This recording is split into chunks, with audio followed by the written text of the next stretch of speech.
নির্মীয়মান godown ভেঙে ৮ জনের মৃত্যুর খবর পাওয়া যাচ্ছে এবং দুর্ঘটনার পর সকালেও কিন্তু একের পর এক শ্রমিককে আমরা দেখছিলাম উদ্ধার করা হচ্ছে এবং তাদেরকে নিয়ে যাওয়া হচ্ছে এসএসকেএম হাসপাতালে।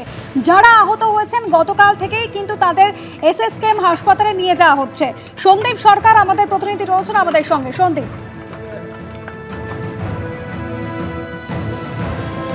দেখো ৮ নয়, ওই সংখ্যাটা বেড়ে হয়ে গেল ৯ জনের মৃত্যু হয়েছে এখনো পর্যন্ত এই ঘটনায়। ২০ জন চিকিৎসাধীন রয়েছেন। আজকে সকাল থেকে যাদেরকে নিয়ে আসা হয়েছে তাদের মধ্যে বেশিরভাগকেই চিকিৎসকেরা মৃত বলে ঘোষণা করেছেন। আমরা জানি যে কালকে রাত পর্যন্ত ২৫ জনকে উদ্ধার করা গিয়েছিল এবং সেই ২৫ জনের মধ্যে ২০ জন চিকিৎসাধীন ছিলেন এবং ৫ জনের মৃত্যু হয়েছিল। এবং তারপর আজকে সকাল থেকে যতজনকে আনা হয়েছে হাসপাতালের তরফ থেকে যেটা বলা হচ্ছে যে ইতিমধ্যেই সেই মৃতের সংখ্যা বেড়ে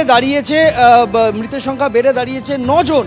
অর্থাৎ এই দুর্ঘটনায় লাফিয়ে কিন্তু এই মুহূর্তে মৃতের সংখ্যা বাড়ছে। তার কারণ আমরা জানি গতকাল দুর্ঘটনা ঘটেছিল 12:10 নাগাদ বেলার দিকে।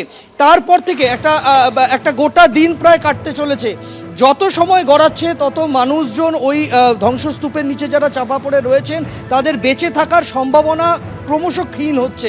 সেই জায়গায় দাঁড়িয়ে যারা উদ্ধারকারীরা রয়েছেন তারা চেষ্টা চালিয়ে গিয়েছেন যে যদি কোথাও কোনো প্রাণের হদিশ পাওয়া যায় সেখানে উদ্ধার কাজটা চালাতে, কিন্তু তারপরেও অনেকটা সময় পেরিয়ে গিয়েছে।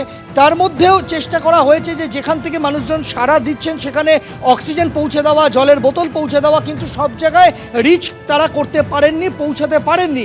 ফলে সমস্যাটা আরও ঘনীভূত হয়। রাতভর গোটা রাত তারা মাটির তলায় চাপা পড়েছিলেন। আজকে সকাল থেকে যখন একে একে উদ্ধার করা হচ্ছে তাদের মধ্যে বেশিরভাগেরই কিন্তু মৃত্যু হয়েছে। এখনো পর্যন্ত এই ঘটনায় ৯ জনের মৃত্যু হয়েছে আমরা জানতে পারছি। এসএসকেএম হাসপাতালের ট্রমা কেয়ার সেন্টারে ২০ জন এখনো অবধি চিকিৎসাধীন আছেন। সন্দীপ, সঙ্গে থাকো।